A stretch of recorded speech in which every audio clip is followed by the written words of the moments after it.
Good morning, everyone. Thanks so much for joining us as we begin our day together. It really warms my heart to know that there are many of us waking up today dedicated to improving ourselves and the world.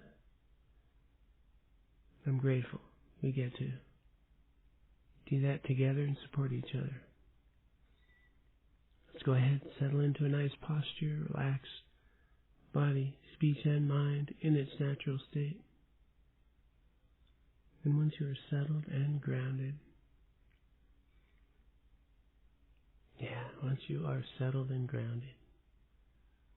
I invite you to bring to mind the Buddha in the space in front of you, and let's sit with him for a little bit, just knowing that he is there, emanating loving kindness and compassion towards you and all beings.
And now let's take a little time, as we do each morning, to reflect upon this rare and precious life that we have, using the advice of Lama Tsongkhapa for inspiration.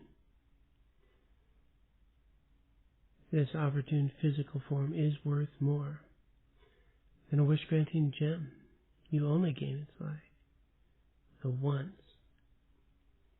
So hard to get, so easily destroyed, it's like a lightning bolt in the sky. Contemplate this, and you will realize all worldly actions are but window chaff, and night and day. You must extract some essence of this life. I, a yogi, practiced in this way. You, wanting liberation, should do the same. Oh yeah. Oh yeah, I think we should. And but there's no time to be complacent here. Those of you that were able to attend on Wednesday, and we had a rich discussion about the inspiration of the moment. We reflect upon these verses every day, and sometimes they can seem kind of far away, and we try to make them relevant, personal, and really bring them to life. And I think on Wednesday I had a little wake-up call. To help us really be clear that we only gain its life the once, this life that we have, the opportunities that have been available to us and have ripened with the path of liberation under our feet, and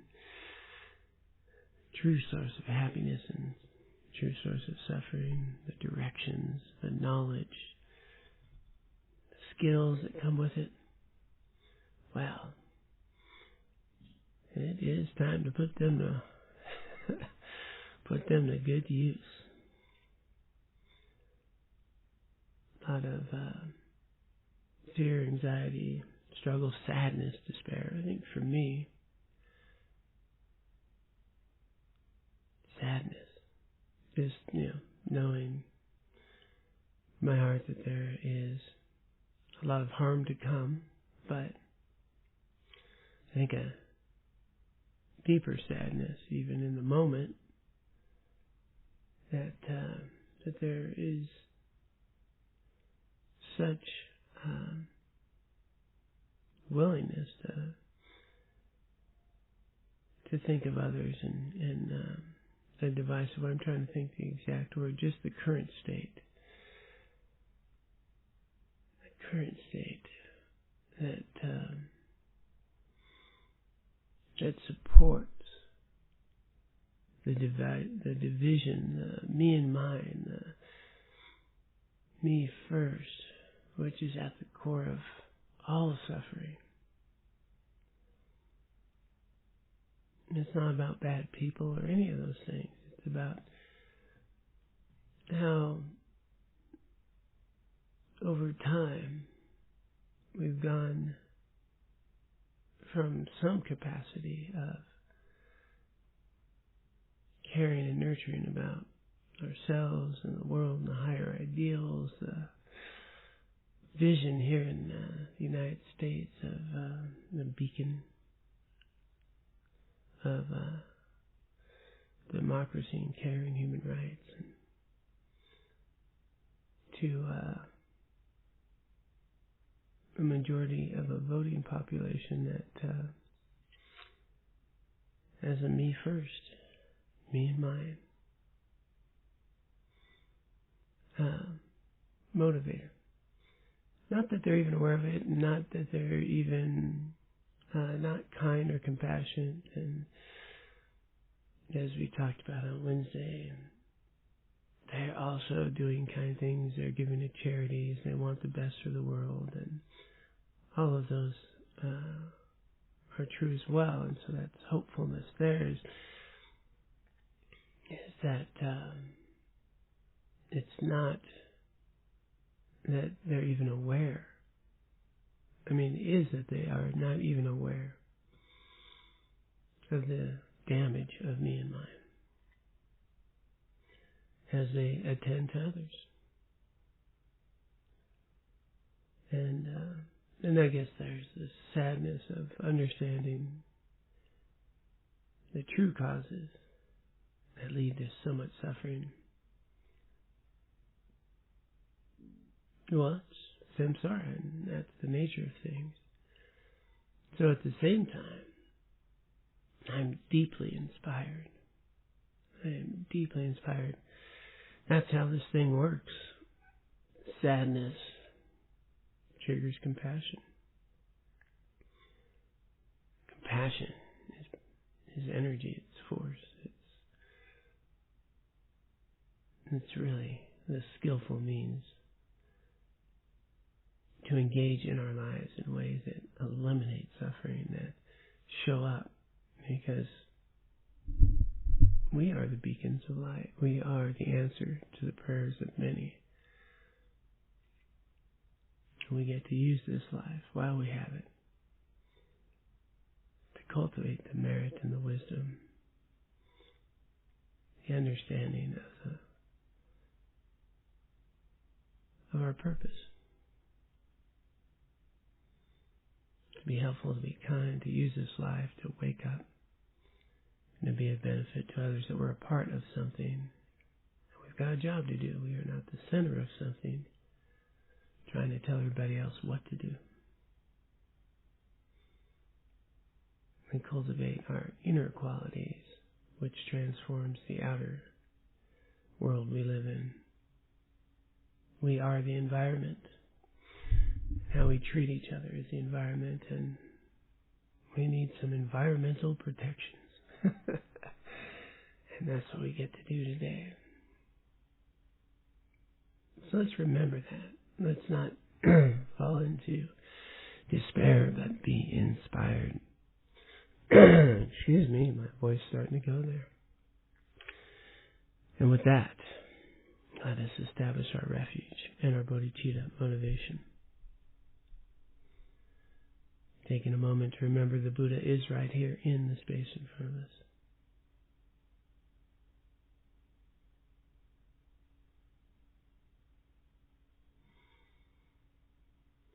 Let's begin. I take refuge until I'm enlightened in the Buddhas, the Dharma, and the Sangha. Through the positive potential I create by practicing generosity, ethics, patience, joyous effort, concentration, and wisdom, may attain Buddhahood in order to benefit all sentient beings. I take refuge until I'm enlightened in the Buddhas, the Dharma, and the Sangha. Through the positive potential I create by practicing generosity, ethics, patience, joyous effort, concentration, and wisdom, may I attain Buddhahood in order to benefit all sentient beings. I take refuge until I'm enlightened in the Buddhas, the Dharma, and the Sangha.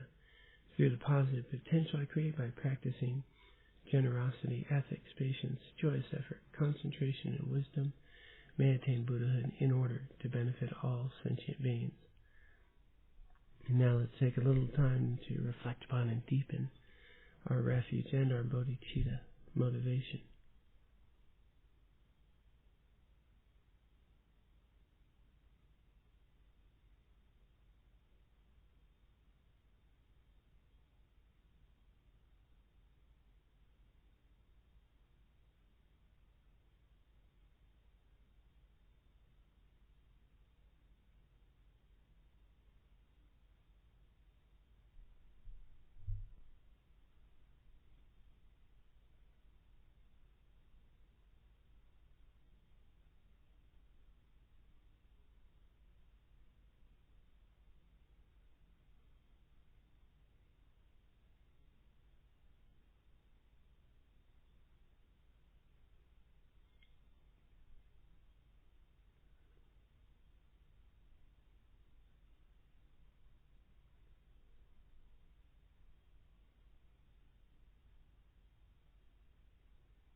Let us now take some time to meditate, to tame our minds. This is essential practice so that we are no longer a prisoner of an uncontrolled mind, of impulses, of worries, of fears, of a mind that drags us around. So cultivating this practice of shamatha, calm abiding, we cultivate attention, we tame our minds. And then we train our minds to be stable, clear, present, to be able to be conscious, awake, aware of what we're doing, have more choice in our lives. The practice is very simple, just being seated, a nice straight back, tongue touching the roof of your mouth, comfortable position, it could be in a chair, on the floor, and relax the body, ground. Keep your shoulders open, relax. When you're ready, simply focus on the breath. Let the breath become the object of your meditation, the anchor for your attention. And just let your body breathe, and you do your best to be aware of the sensations of the breath as it enters and exits your body. Each breath a new moment, a new opportunity. And whenever you notice your mind has wandered, no problem. You just became mindful. You know where your mind is. And just relax, release the thoughts, return to the breath. Try to remain there. When you notice your mind has wandered, no problem. Just relax, release, return. And in this way, over time, we tame and train our minds. We become more mindful, noting when our mind has wandered, and we become more able to direct our attention. So when you're ready, I invite you to simply relax the body and shift your attention to the breath. We'll remain in silence for the usual 20 minutes. Just doing our best to be aware of the breath as it enters and exits your body. Each breath a new moment, a new opportunity to be present.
As our meditation comes to a close, let's take a moment to be inspired, to recognize that we have a day that awaits us. It's filled with treasure and opportunities to cultivate merit and wisdom, to bring some light to the world. So let's do our best today to engage with ourselves and others with loving kindness, compassion, and wisdom. Now let's go ahead and dedicate the merit we've already cultivated this morning, bringing to mind that there are many others around the world beginning their day as we are, with prayer, with meditation, with hopes and aspirations for healing for themselves and others.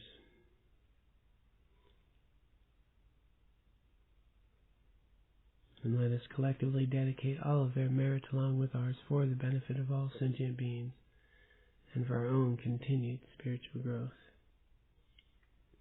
that we may recognize our own Buddha nature and be of greatest benefit to all.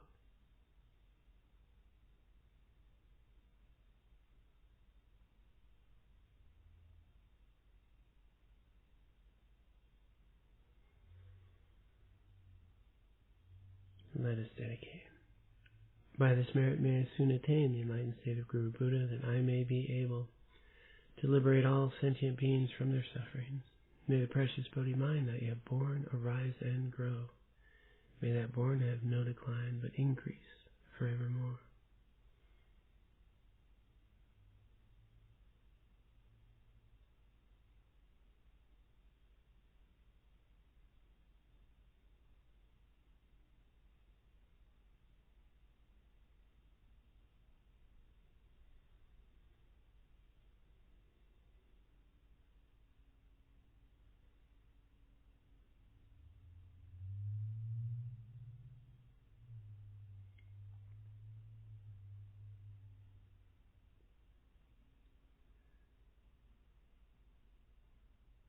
Well, thank you all so much for all the good that you bring to the world. Reminder, Saturday we'll have the honor of speaking at the Center for Contemplative Research, Myo Something Ling, and something you can attend online if you're interested. And this month, on the 24th, we'll have the half-day retreat, Heroic Heart, on valuing loving kindness and compassion. And then, there's more stuff. December 1st, another day long. And then, of course, New Year's retreat, 3 days to begin the new year. So lots there. Hopefully you can find some opportunity to attend if it speaks to you. All right. Please be well. Take good care of yourselves and good care of those around you.